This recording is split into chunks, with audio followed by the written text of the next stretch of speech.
சிவன் கோயிலுக்கு போனீங்கன்னா, அங்கேருந்து வந்து சாமிய தரிசனம் பண்ணலாம். சிவன தரிசனம் பண்ணலாம். ஆனா, அங்கேருந்து கொடுக்கக்கூடிய திருநீரை எடுத்துட்டு வரக்கூடாது.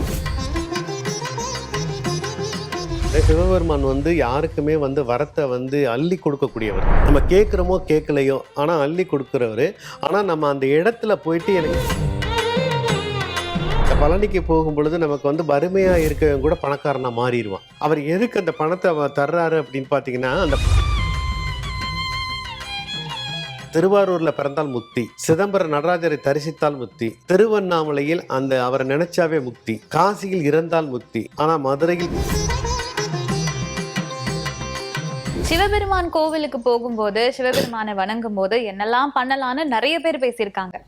இப்போ என்ன பண்ணக்கூடாதுங்கிறத நீங்க பக்தர்களுக்கு சொல்ல முடியும்? சிவன் கோயிலுக்கு போனீங்கன்னா அங்கிருந்து வந்து சாமியை தரிசனம் பண்ணலாம், சிவனை தரிசனம் பண்ணலாம். ஆனா அங்கிருந்து கொடுக்கக்கூடிய திருநீரை எடுத்துட்டு வரக்கூடாது அப்படிங்கிறதான். அந்த திருநீரை வந்து அங்கேயே வச்சுட்டு நமக்கு வேண்டிய திருநீரை மட்டும் பூசிக்கலாம்.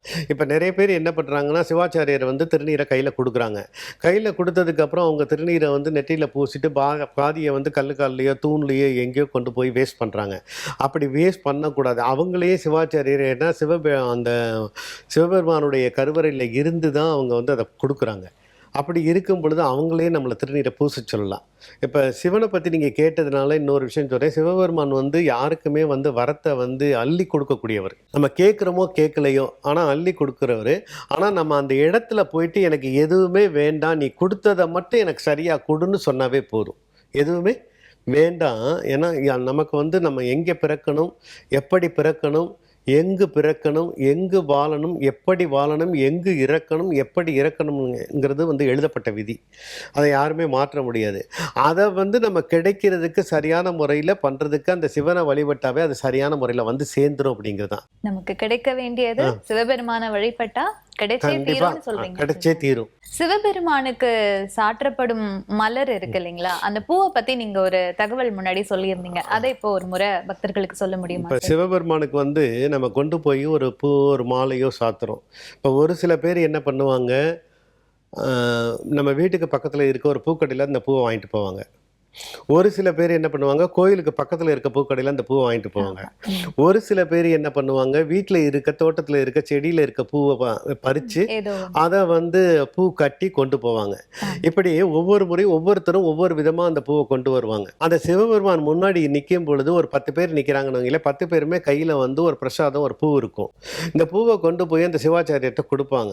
அப்படி கொடுக்கும் பொழுது ஒவ்வொரு பூவும் அதை கொண்டு போய் வைக்கும் பொழுது 1 வினாடி அல்லது 2 வினாடி கூட அந்த சிவனுடைய தலையில் அது இருக்கிறது கிடையாது. ஏன்னா அந்த மலரை என்ன பண்றாங்கன்னா, அடுத்த நிமிஷம் அந்த சிவாச்சாரியர் எடுத்து இன்னொருத்தர் கொடுத்துருவார். சரிதானா? இன்னொருத்தர் கொடுத்துருவார்.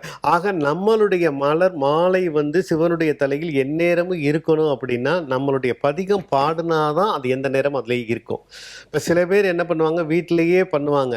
அவன் அந்த வீட்டில் இப்போ அந்த பூ செடியில் பறித்து அதை கொண்டு போய் அந்த சிவனுக்கு வழிபடும் பொழுது அது அன்று இரவு பூரா அவருடைய அந்த பீடத்தில் இருக்கும், சிவனுடைய தலையில் இருக்கும்.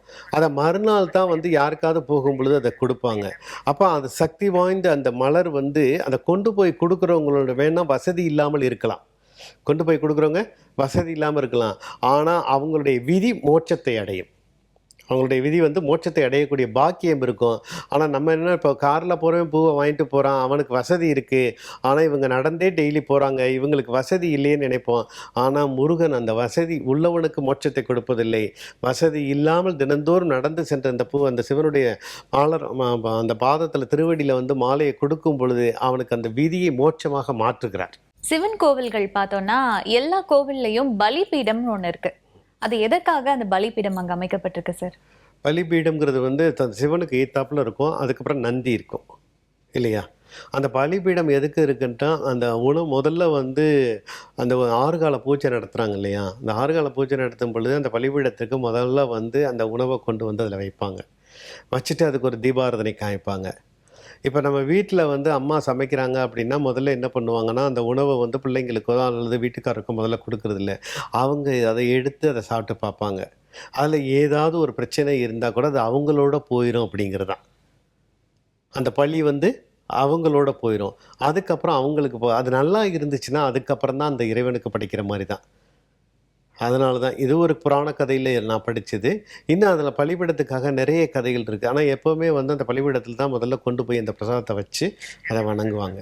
நான் கேள்விப்பட்ட ஒரு தகவல், பலிபீடத்துல வந்து ஆணவத்தை பலியிடணுங்கிற மாதிரி ஒரு கூற்று, அது நிஜம்தானுங்களா? இல்லை, ஆணவங்கிறது வந்து கோயிலுக்கு போனாவே ஆணவம் அகம்பாவம் எல்லாத்தையுமே கலட்டி வச்சுட்டு தான் போகணும். இதில் ஒரு எனக்கு நீங்கள் இப்போ கேட்டதுனால எனக்கு ஒரு வரி என்ன வருதுன்னா, கால்நடை கலற்றி, கால்நடை கலற்றி கணுக்கால் கழுவி, கால்நடை கலற்றி கணுக்கால் கழுவி, வெளி ஆடை அகற்றி, வெளி ஆடை அகற்றி உள் ஆடை அவிழ்த்து, பசித்திருக்கும் வயிறுக்கு பசி தந்து உறங்கும் மெத்தை கண்டாய், ஆனால் உனக்கு உறக்கம் வரவில்லையே. இதில் புரியுதா உங்களுக்கு? இதுக்கான அர்த்தம் சார் முதல் 2 வரி புரிஞ்சுது. அதாவது நம்ம ஒரு இடத்துல இருந்து வெளியில வர்றோம், வெளியில வந்த பிறகு கால்நடை கழட்டினா நம்ம இருக்க வந்து ஷூவோ செருப்பை கழட்டி வெளியில போட்டுறோம். கழட்டி கணுக்கால் கழுவி, நம்மளுடைய கணுக்கால் வரைக்கும் பாதம் வந்து கழுவணும். கணுக்கால்ல படாம கழுவவே கூடாது. கணுக்கால் வரைக்கும் கழுவினா தான் நமக்கு தோஷங்கள் வராமல் இருக்கும். இப்போ யாருமே வீட்டுக்கு போகிறாங்க, கழட்டி போட்டுட்டு வீட்டில் ஸ்ட்ரைட்டாக உள்ளே போயிடுவாங்க. யாருமே வந்து பாத்ரூமில் போயிட்டு கழுவுற இதெல்லாம் கிடையாது. அதனால் கணுக்கால் கழுவி, அதுக்கப்புறம் வெளியாடை நம்ம போட்டிருக்க ஆடை கழட்டுறோம், அதுக்கப்புறம் உள்ளாடை அவிழ்த்து, அதுக்கப்புறம் வேற ஒரு ட்ரெஸ்ஸில், அதுதான் ஆண்டி அலங்காரம்னு சொன்னது, எல்லாத்தையும் மாற்றிட்டு வயிறு பசிச்சிருக்கு அதுக்கும் சாப்பாடு கொடுத்துட்றோம். நல்ல மெத்தை இருக்குது, தூங்க போகிறோம், ஆனால் தூக்கம் வரல. இது பூரா உடம்புல இருக்கக்கூடிய மாயை. நான் இப்போ சொன்னது பூரா கண்ணால் பார்க்கலாம். கால்நடை கழற்றி கணுக்கால் கழுவி எல்லாத்தையுமே கண்ணால் பார்க்கலாம். ஆனால் அந்த ஆன்மாவில் இருக்கக்கூடிய ஆணவத்தை கழுவணும். ஆணவத்தை கழுவி அதை வந்து அந்த ஆன்மாவுக்கு ஒரு உணவு யார் ஒருவர் கொடுக்கின்றார்களோ அங்கு அவனுக்கு உறக்கம் நிம்மதியாக வரும் என்பது தான். நம்ம எல்லாரும் கேட்கலாம், ஆன்மாவுக்கு எப்படிங்க உணவு கொடுக்க முடியும்? நம்ம சாப்பிடலாம், இட்லி சாப்பிடலாம், சாப்பாடு சாப்பிடலாம், சோறு சாப்பிடலாம், என்ன வேணாலும் சாப்பிடலாம். ஆனால் ஆன்மாவுக்கு எப்படி ஒரு உணவு கொடுக்க முடியும் என்றால், அந்த ஆன்மாவுக்கு என்ன உணவு என்றால், ஒரு திருப்புகளையோ ஒரு திருவாசகத்தையோ யார் ஒரு தினமும் பாடிக்கொண்டு இருக்கிறார்களோ, அந்த பாராயணம் செய்து கொண்டு இருக்கிறார்களோ, அதுதான் அந்த ஆன்மாவுக்கு பசி உணவாக அளிக்கப்படுகிறது. ஆக தினந்தோறும் நம்ம வந்து நம்ம உள்ளத்தில் இருக்கக்கூடிய ஆன்மாவுக்கு ஒரு இந்த பசிக்கு கொடுக்கக்கூடிய உணவு திருவாசகமும் திருப்புகழும் தேவாரம் தான். சஷ்டி விரதம் இருக்கிறதுனால நமக்கு கிடைக்கக்கூடிய பலன்கள் மற்றும் குறிப்பா சஷ்டி விரதம் எப்படி கடைபிடிக்கணும்? சஷ்டி வந்து நம்ம வந்து எப்படி வேணாலும், அதாவது சில பேர் சொல்லுவாங்க குளிச்சுட்டு தான் பண்ணணும், சஷ்டி விரதம் பண்ணணும், அந்த மாதிரிலாம் சொல்லுவாங்க. இப்போ என்னை பொறுத்த மட்டும் எடுத்துட்டா, நான் தினந்தோறும் சஷ்டி வந்து ஒரு நாளைக்கு எப்படியும் ஒரு 6 தடவை படித்து முடிச்சிருவேன். மனசுக்குள்ளேயே படித்து முடிச்சிருவேன். ஏன்னா அந்த சஷ்டி படிக்கிறதுனால நம்ம என்ன, அன்னைக்கு நமக்கு நடக்கக்கூடிய அத்தனை பிரச்சனைகளும் நம்மளை வந்து தவிர்த்து போயிடும் அப்படிங்கிறது தான். சஷ்டி வந்து ஒரு சில பேர் என்ன பண்ணுவாங்க, அந்த சூரசம்கார டயத்தில் 6 நாள் விரதம் இருந்து பண்ணுவாங்க. அவங்களுக்கெல்லாம் வந்து மிகப்பெரிய கிடைக்காத பலன் கூட அவங்களுக்கு கிடைச்சிரும். ஒரே விஷயம், எனக்கு தெரிஞ்ச விஷயம், நான் உண்மையிலே நடந்தது. நான் குன்றக்குடி, காரைக்குடி பக்கத்தில் குன்றக்குடி சண்முகநாதன் வள்ளி தெய்வானுங்கிற ஒரு கோயில். அது வந்து அந்த கோயிலில் வந்து பார்த்திங்கன்னா சூரசம்காரம் நடக்கும். ஒரு அம்மா அப்போதைக்கு வந்திருந்தாங்க. அவங்களுடைய பையனை வந்து அந்த சூரசம்காரம் நடக்கையில் உள்ள அசுரர்கள் வந்து இந்த முருகன் வந்து வேளால் இது பண்ணுவார். அப்படி நடக்கும் பொழுது அந்த பையன் வந்து உள்ளே போகிறான். உள்ளே போகும்பொழுது நான் என்ன சொல்கிறேன் அந்த அம்மாட்ட, அம்மா அந்த பையன் உள்ளே போகிறாங்க, பத்திரமா பிடிக்கணும் அப்படின்னு சொல்கிறேன். அதுக்கு அந்த அம்மா என்ன சொன்னாங்கன்னா, அதெல்லாம் முருகன் பார்த்துக்குவார் அப்படின்னு சொன்னார். என்னம்மா அப்படி சொல்கிறீங்களே அப்படின்னு சொன்னேன். ஆனால் உள்ளபடியே முருகன் பார்த்துக்குவார். 10 வருஷமாக அந்த குழந்தை பேசாமல் இருந்துச்சு, வாயை திறந்து அம்மான்னு சொல்லாமல் இருந்துச்சு. நான் 10 வருஷமாக வந்து எனக்கு இப்போ சொல்லும் பொழுது கூட அது அந்த அப்படியே ஒரு உணர்ச்சி வருகிறது. அந்த அம்மா சொன்னிச்சு, 10 வருஷமாக சஷ்டி விரதம் இருந்தேன், 6 நாள் விரதம் இருந்து இந்த சூரசம்காரம் பார்த்துட்டு நான் வந்து முருகனை பார்த்து அவருடைய திருக்கல்யாணம் மறுநாள் பார்ப்பேன். ஆனால் என்னுடைய குழந்தை எந்த மருத்துவத்தையும் நான் கொண்டு போகலை, எந்த இதுவுமே யார்கிட்டையும் மருந்து வாங்கி கொடுக்கவும் இல்லை. ஆனால் இன்னைக்கு என்னுடைய குழந்தை அம்மா அப்பா அரோகரான்னு சொல்கிறான், நல்லா பேசுகிறானா, அதுக்கு அந்த சஷ்டி விரதம் தான் காரணம். அந்த சஷ்டி விரதம், அந்த சஷ்டியை படிப்பாங்க தினந்தோறும் 36 தடவை 6 நாள் இருக்கும் பொழுது, ஒரு நாளைக்கு 36 தடவை படிக்கும் பொழுது 6 நாள் 36 தடவை நம்மளுடைய உடலுடைய அந்த எப்படி இருக்கோ அதனுடைய சௌரியத்தை பொறுத்து இருந்து பண்ணோம்னா நிச்சயமான ஒரு அற்புதமான பலன் உண்டு. பேசாத குழந்தை எப்படி குமரகுருவர் பேசினாரோ அதே மாதிரி பேசாத குழந்தை இன்னைக்கு கலியுகத்திலேயே அது நடக்கும். நம்ம அது உண்மையாக இருந்து அதை பாராயணம் பண்ணினால் நிச்சயமாக வெற்றி எல்லாருக்குமே கிட்டும். ரொம்ப அற்புதமான தகவல் சொல்லியிருக்கீங்க. 10 வருஷமா பேசாம இருந்த குழந்தை முருகருடைய அருளால பேசியிருக்காங்க இல்லையா சார்? அடுத்து சார், வாழ்க்கையை மாற்றக்கூடிய கோவில்கள் அப்படின்னு நீங்க எதை நினைக்கிறீங்க? வாழ்க்கையை மாற்றக்கூடிய கோயில் பழனி சொல்லலாம், சிதம்பரம், காசி, உத்தரகோசமங்கை. 4 கோயிலுமே வந்து பழனிக்கு போனோம்னா, அதாவது நான் ஏற்கனவே சொன்ன மாரி பழனிக்கு போனால் பணம் அதிகம், விழுந்து வணங்கினால் ஆயுள் அதிகம், அந்த வீரன் தருவான் பலன் அப்படின்னு சொல்லுவாங்க. இந்த பழனிக்கு போகும்பொழுது நமக்கு வந்து வறுமையா இருக்கவன் கூட பணக்காரனா மாறிருவான். அது ஒரு வாழ்க்கையை மாற்றக்கூடியது.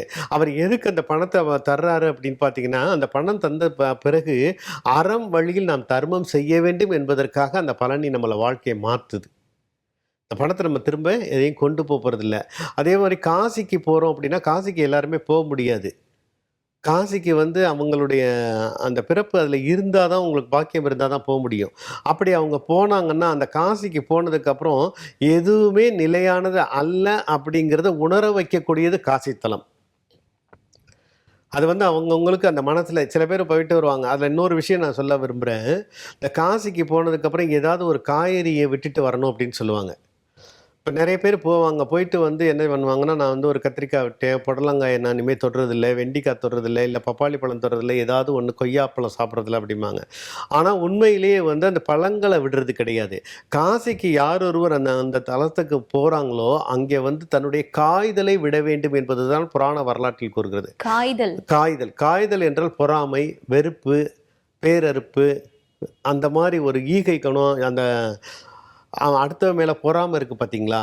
இப்ப அந்த இது பொறாமை, வெறுப்பு, பேரறுப்பு அந்த மாரி இதுகள விட்டுட்டு வரணும். அதுதான் காய்தல். அதுகளத்தான் விட்டுட்டு வரணுமே ஒழிய, நாம் உண்ணக்கூடிய காய்களை விட்டுட்டு வருவது கிடையாது. அதுதான் மக்கள் நாளடைவுல இப்படி தவறா தவறா புரிஞ்சுக்கிறாங்கன்னு சொல்றேன். புரிஞ்சுட்டு காய்கறிய விட்டுட்டு வராங்க. ஆக்சுவலா காய்தல் அடுத்த வீட்டுக்காரன் நல்லா இருக்கானே அப்படின்னு நினைக்கக்கூடாது. அந்த மாரி எண்ணம் நமக்கு வரக்கூடாது அப்படிங்கிறது தான். நமக்கு இறைவன் கொடுத்த சந்தோஷம் இதுவே போதும். நமக்கு கீழ 1000 பேர் இருக்காங்க. நம்மள நல்லா தான் இறைவன் வச்சிருக்காருன்ட்டு ஒவ்வொரு நாளும் நம்ம எழுந்த பொழுது, நம்மள இறைவன் நல்லா வச்சிருக்காரு, காசி விஸ்வநாதர் நல்லா வச்சிருக்காருன்னு நெனச்சாவே போதும். இது நம்மளுடைய வந்து இந்த காசி எல்லாம் வந்து நம்மள மாற்றக்கூடிய ஸ்தலம். இப்ப திருவாரூர்ல பிறந்தால் முக்தி. சிதம்பரம் நடராஜரை தரிசித்தால் முக்தி. திருவண்ணாமலையில் அவர நினைச்சாவே முக்தி. காசியில் இறந்தால் முக்தி. ஆனா மதுரையில் பிறந்தாலும் இறந்தாலும் முக்தி. ஏன்னா மதுரையில 64 திருவிளையாடல்களையும் காசி விஸ்வநாதர் அங்கே செஞ்சிருக்காரு. அதனால அப்பேற்பட்ட அற்புதமான தலம். இந்த தலங்கள்ல வந்து ஒவ்வொருத்தரும் ஒண்ணு போகும் பொழுது, நமக்கு கடைசியா இன்னும் சொல்லப்போனா சிதம்பரம் வந்து மாணிக்கவாசகருக்கு முக்தி கொடுத்த தலம் சிதம்பரம். திருவாசகத்தை எழுதிய மாணிக்கவாசகருக்கு முக்தி கொடுத்த தலம். அதனால நமக்கெல்லாம் வந்து ஒரு முக்தி கிடைக்கணும் அப்படின்னா, இந்த ஸ்தலம் பூராமே வந்து ஒரு அற்புதமான தலம். இதுவரைக்கும் நீங்க சொன்ன ஆன்மீக தகவல்கள் ரொம்ப பயனுள்ளதா இருந்தது சார். தொடர்ந்து பேசலாம். நன்றி சார்.